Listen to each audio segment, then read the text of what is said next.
Happy New Year's, bitch.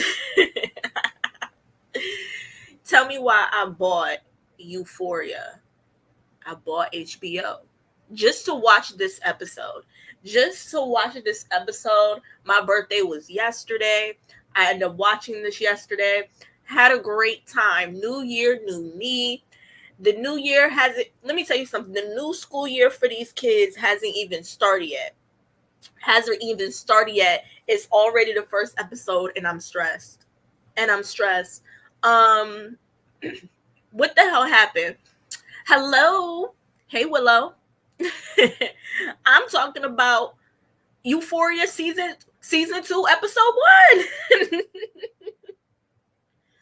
Oh my god. So we get high Rue. I haven't seen Rue like this since episode 1. We get high Rue.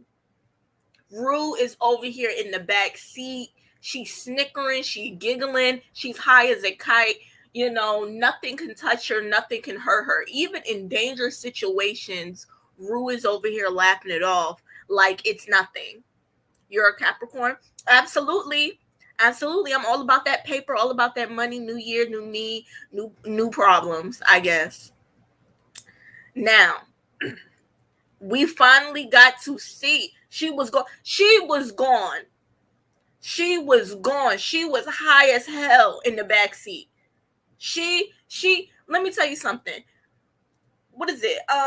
Ashtray was like, girl, if you don't shut the fuck up, we here trying to do a drop run. And she over here talking, she over here singing like she in GTA. Like, oh, this a video game. Like she living life. She don't even, she has no self-preservation and she doesn't care whether she lives or dies. And we know that this is the Rue that we're getting. We're getting the Rue that really don't care. She just here along for the ride. She actually thinks it's cute that she almost died. And she almost died later on in this episode and her heart stopped beating. Let's talk about it. Let's talk about it. So they get to the stick out and there's another drug addict girl and she high as hell just like Rue. She high as hell just like Rue. And they in the backseat, they kickling, they mumbling, they cackling. She like, oh my god, my girlfriend left me, this and that and the third. Yeah, and the girl like, oh, she a bitch, she a bitch. The girl about to stick a needle in her thigh, girl. She was about to stick a needle in her thigh. Rue was like, wait a minute.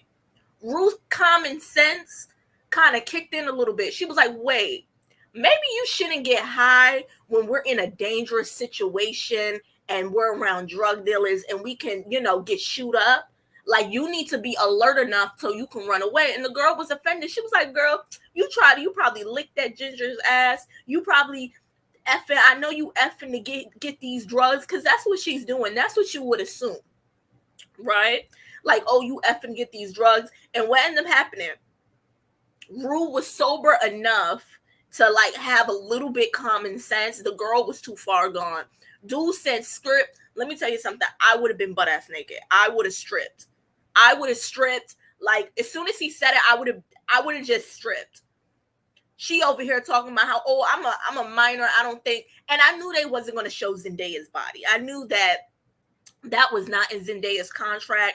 They can't really show Zendaya's body simply because she's still tied into Spider-Man No Way Home. So I knew they were going to do a misdirect. Like, I knew that we were not going to see it. So when he dragged her away and then he lifted her shirt up, it's an invasion of privacy, but that's the life that you chose to live. And that's what you chose to do. You know what I'm saying? You chose to be in these dangerous ass situation. And then after they got the stick up, the music playing in the background, Fesco is like, he said, that's not a kid, that's my partner. The same thing that his grandma said to him long time ago. And then you have, he said, oh, that's not my bitch, that's my family. When he talks about Rue being his family and Ashtray being his partner. But that's also his little brother. Now we could dive more into Fez and Ashtray, because that is a very interesting thing. Now we end up finding out that Ashtray is not related to Fez. They got him on a drug run and the woman gave up her baby as collateral because she was a crackhead. That's some crazy shit. That's some crazy shit. And he got his name Ashtray because he was eating the ashtrays. Now, Ashtray, I'm pretty sure Ashtray doesn't know that Fez is not his brother. He probably doesn't realize that they're not actually blood related. But at the end of the day, it really doesn't matter because the only person who was sober enough to really take care of him was Fez. So it makes sense that Ashtray is always on high. Ashtray is always the one with the shit because he's going to be the defender. Like he's always trying to defend. And we finally see that the woman who was in the bed was their grandmother because she had something wrong with her. Right? And we see, these callbacks of her getting we see her trying to get custody, and her way of getting custody is shooting his father in both of his fucking legs. And when he talks about the mom, she's like, oh, she was sweet, she was pure, and she had a good heart, but the wrong dude. So I guess that's going to be a parallel to him and not Cassie's relationship, Lexi's relationship. Lexi being pure of heart and all this, while Fez being the drug dealer that he is. And by the way, that interaction was real cute, but at the same time, there was a part of me that was like, Fez, you an adult. Lexi is in high school. You shouldn't be fucking with her. But that was just the adult in me. I was like, wait, this is illegal. Like there was a part of me that was like, ooh, this is illegal. I don't. But then I remember that, hey,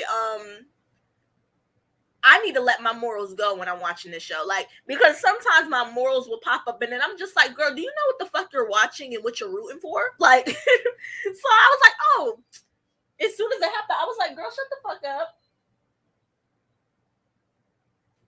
Oh my God, I got a phone call.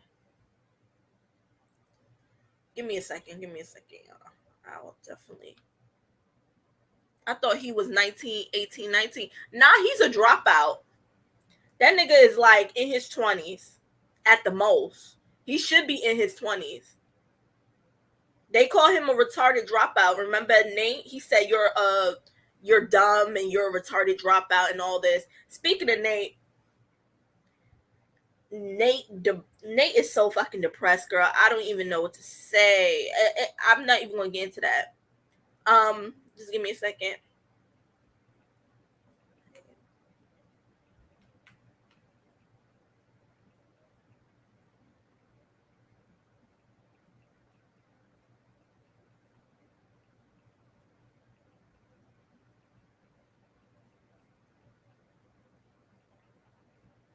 I'll give up.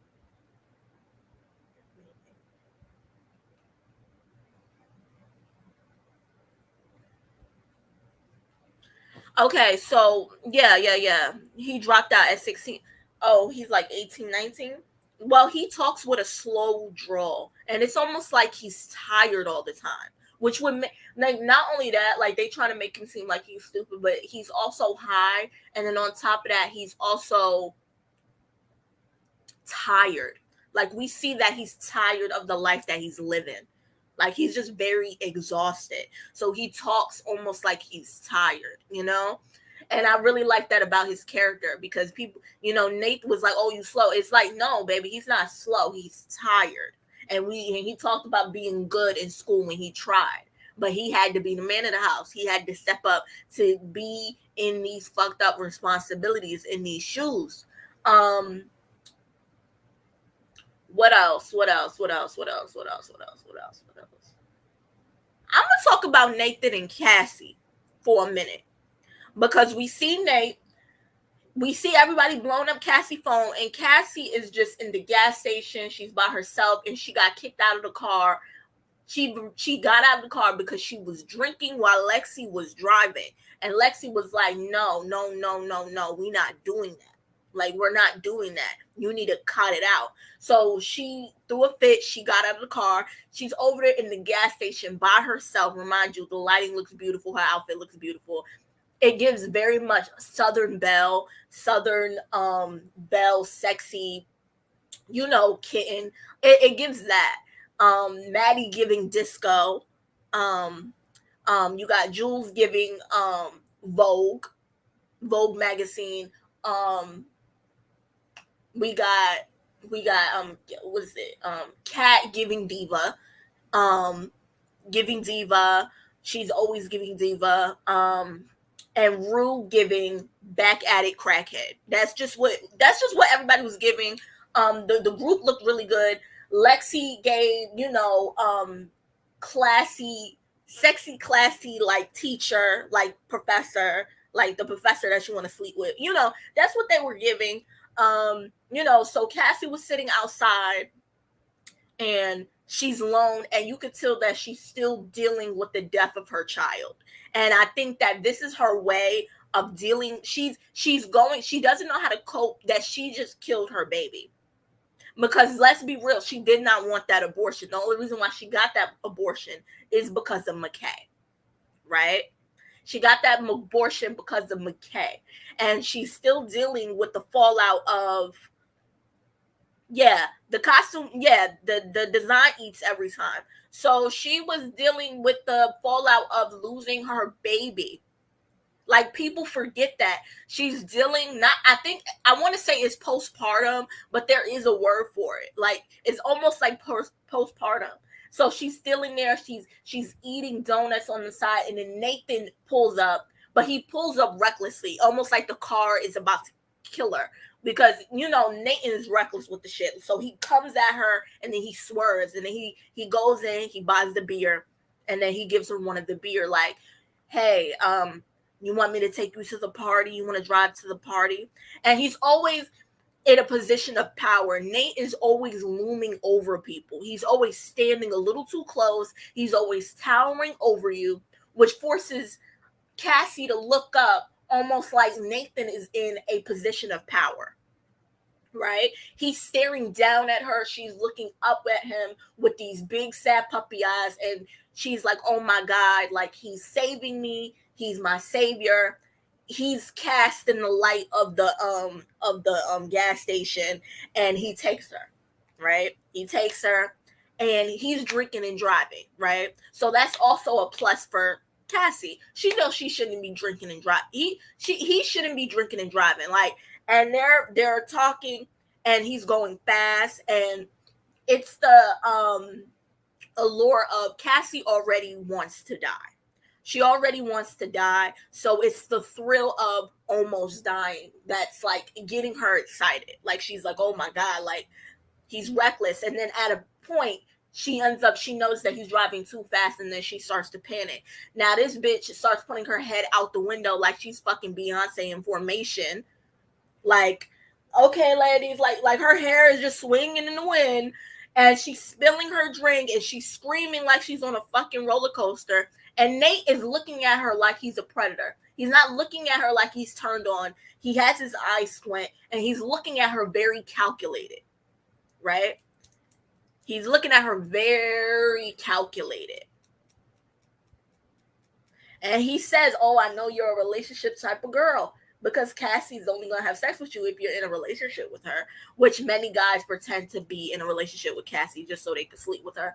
But, he's staring at her. She takes her underwear off. I'm so wet, and all this other stupid stuff. And Nate is looking at her like a predator, like he's going to devour her. Now, remind you, Cassie is in fact drunk. Not only is she drunk, she's dealing with things, but that doesn't give you an excuse to be a bitch. Cassie was completely in the wrong here. Bitch, control your emotions or seek therapy. That's all you can really do. They end up having sex.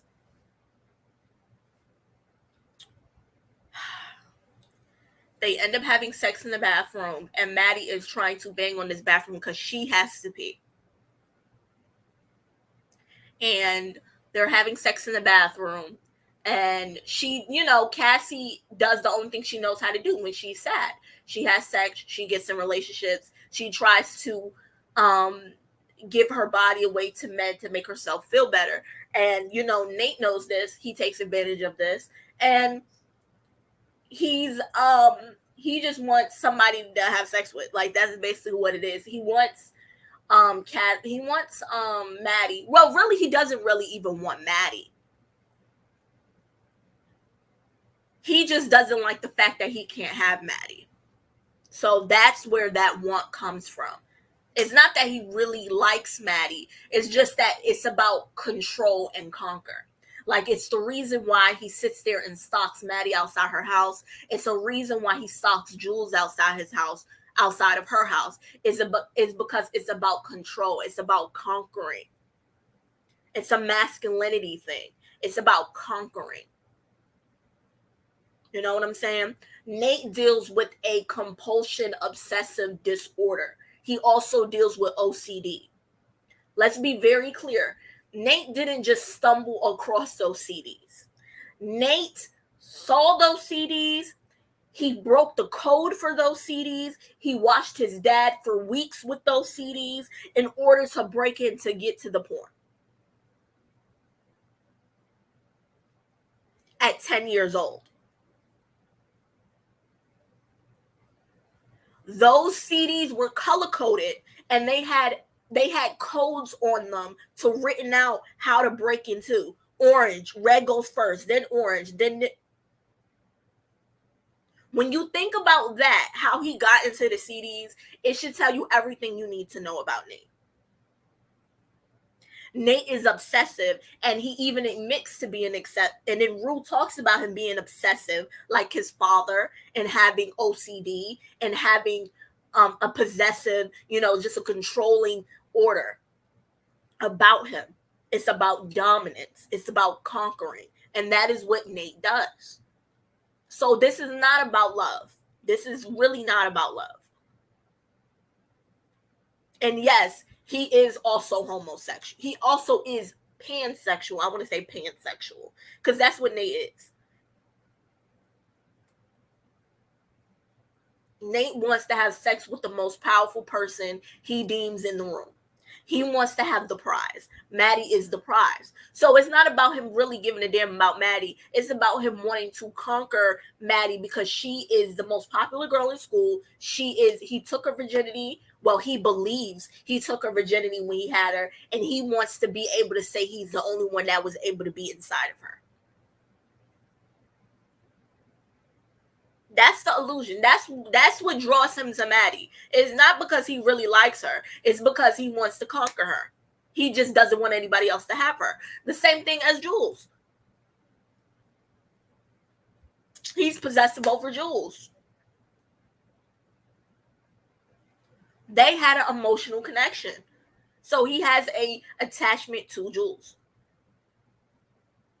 Mm-hmm. Mm-hmm. Yeah. So so Cassie's over there realizing what she just done, and she's like, oh my gosh, she can't find out. She's my best friend. What do I do? What do I do? Cassie over there crying. Nate's like, okay, well, baby girl, you gotta do what I say. And she hides in that tub. And we also see that black guy again. That was the black guy that she was dancing with at the dance to make Nate jealous. And he's still into her. You know what I'm saying? And then we got Rue. Rue has a whole nother addiction, which is her new addiction is no longer Jules. It's this new guy that she finds in the laundry room, and she's like, you show me your drugs, I show you mine, and she almost dies. And he ends up saying, maybe it's a good thing you haven't met me. You maybe it's a good thing that you maybe it's a bad thing that you met me. And then Rue is like, what are you talking about? You're like my new favorite person. Just throwing caution to the wind. She's ignoring all her feelings, and eventually when she's sober again, all of these emotions are going to hit her like a goddamn truck. Now, I believe that guy who was in the laundry room was supposed to be Lil Nas X, because Lil Nas X was supposed to get that role. So I definitely feel like that was supposed to be Lil Nas X's role. But at the same time, I'm kind of glad he didn't get the role, because I don't trust the show with black people. I'm going to be so serious. We deal with enough trauma in real life. I do not want to see them go through euphoria trauma all over again. I don't want to see it. I don't want to see it. I don't want to. Oh my god, I don't know if I want to see that. What else? What else? What else? What else? Um, what else? It's so crazy. Um, we got Lexi and Fez on the couch, and she's talking about being Jewish, and she talks about, still celebrating Christmas, and Fez talks about God, and they end up having this really good conversation. He's like, "Oh my God, you're very smart, you're very intelligent." And Lexi is excited because she's finally getting the attention that she deserves. Um, she's very beautiful, and I loved it. I loved the scene. I thought it was cute. I thought it was really cute. Um,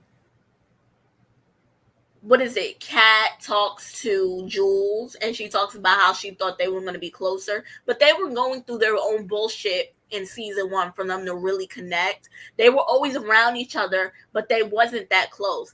And I feel like we're going to see more Jules and Kat, and I'm really excited about that.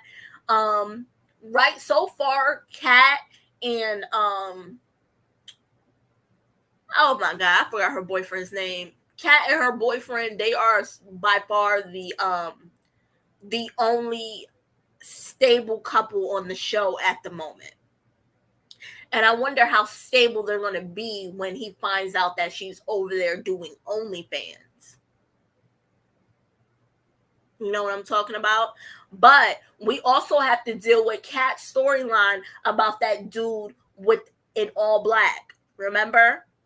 And how he was demanding her to take her clothes off. Remember that robot? That dude? I wonder who that is. And if that's her boyfriend on the low low, I would lose my shit. I would lose my shit. I'm not ready for that. I'm not ready for that because we have an online stalker. Um what else? What else? What else? Yeah, yeah, yeah. So we get what do we get? What do we get? So we get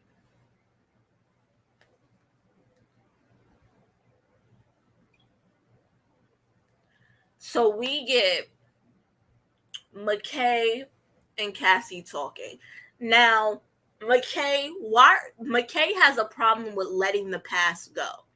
He's still trying to relive his high school glory days. He's still trying to um relive that because he's the only college person who is at this high school party. Why?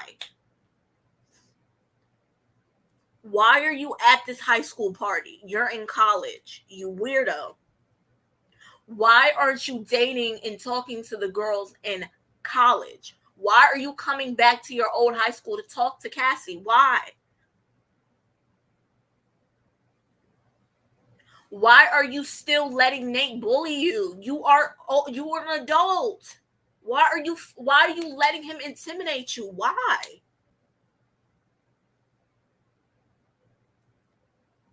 His biggest insecurity is Cassie coming to her own and owning her sexuality. His biggest insecurity is Cassie's sexuality and how other men perceive her and how other men want to conquer her. That's his biggest insecurity. But what he don't know is that there are snakes in the grass. His best friend is out here having sex with his girl behind his back.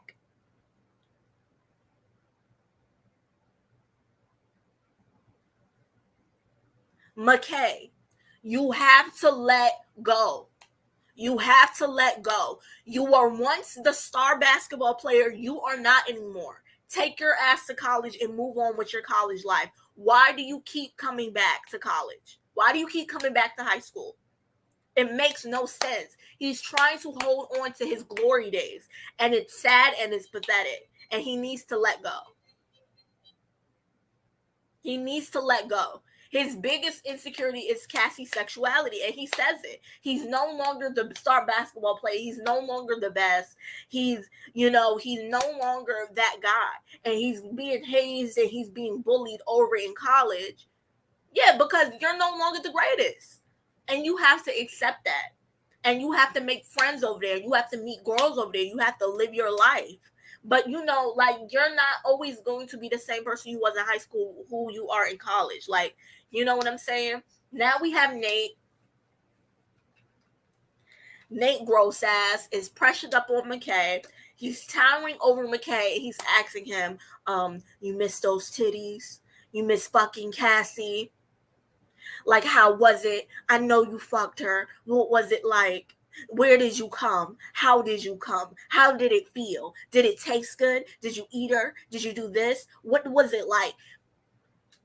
It's a dick measuring contest.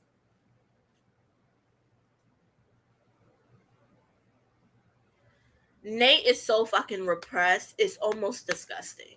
If I'm being honest with you, it's really fucking disgusting.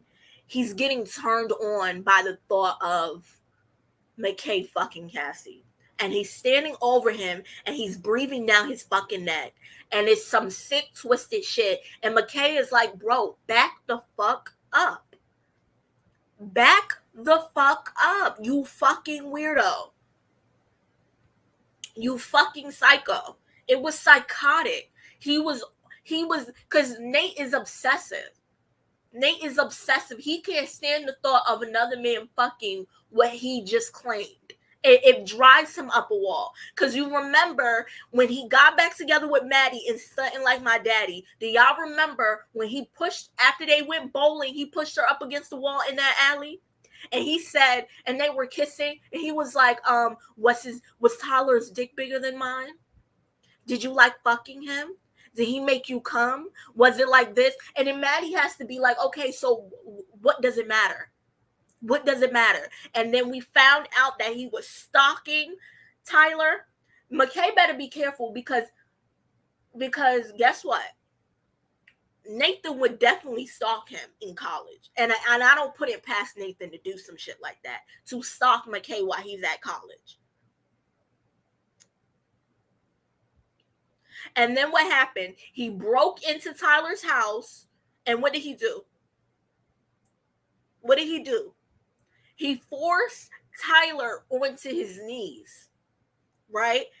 And then he grabs him by his head. He grabs him by the back of his neck, almost like he was getting turned on by it, like he was going to make Tyler perform a sexual act on him, only to then beat up on Tyler. And then after he beat him up, he needed to cleanse himself, and then he took a shower. Do you remember that shit? Do y'all remember that shit? Because it's the only way he can get it out. Like, he's not going to act on act on the sexual nature that he wants to act on. He's going to act on it in violence. It was turning him on. It was turning him on, and you can see the disgust that is on McKay's face. And McKay is so short, so it was definitely a power dynamic. It was some sick shit, y'all. It was some sick shit. And I wouldn't put it past Nathan to stalk McKay later on. Wouldn't put it past him. Now, we finally got our New Year's resolution.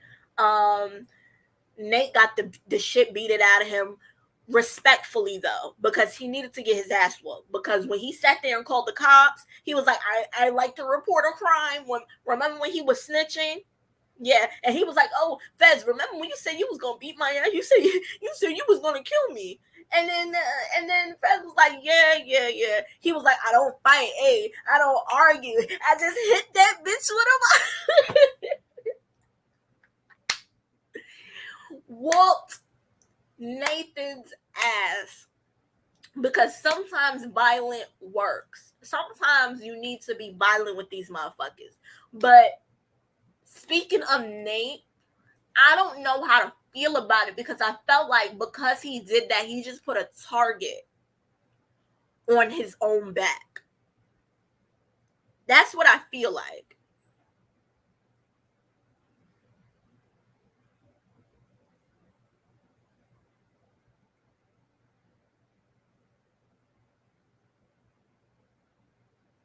no, Nate is still gonna be evil. Like, he's not just gay. He has, you know, he's antisocial. He has these fucked up.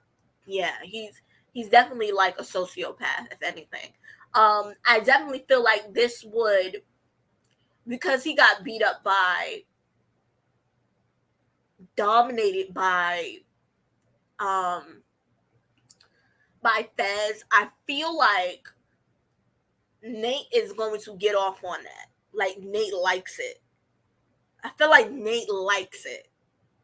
Because the next scene in the previews, we see him with his face busted open and he's over there in the bed smiling. I feel like Fez just unleashed something in this man. I don't know what it is, but I feel like he got turned on by the fact that another man asserted his dominance over him. Because let's be real, Nate's a bottom, pretending to be a top. Nate is not a top. He is not dominant daddy. He is not his father. He is a bottom who imitates being a top. Okay?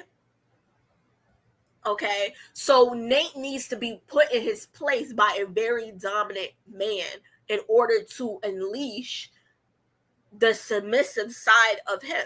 That's just how I feel.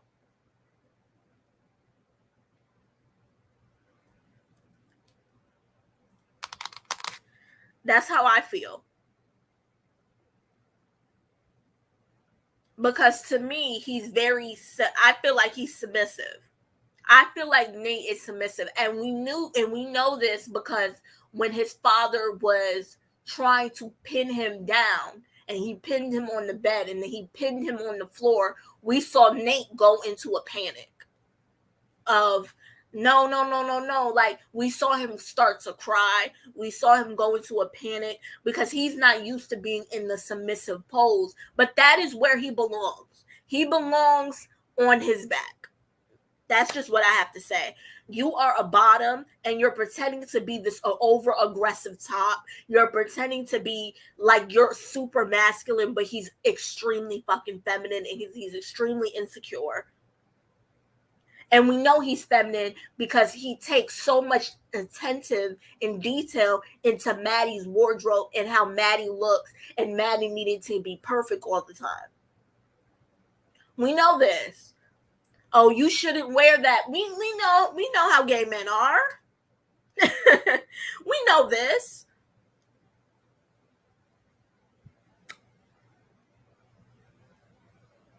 I'm not ready for episode 2. Because now Rue has her new high, and then she has Jules, and I don't know how that's gonna work. Listen, that's my review for season 2, episode 1. It's your girl Nadia here, and peace. Bye.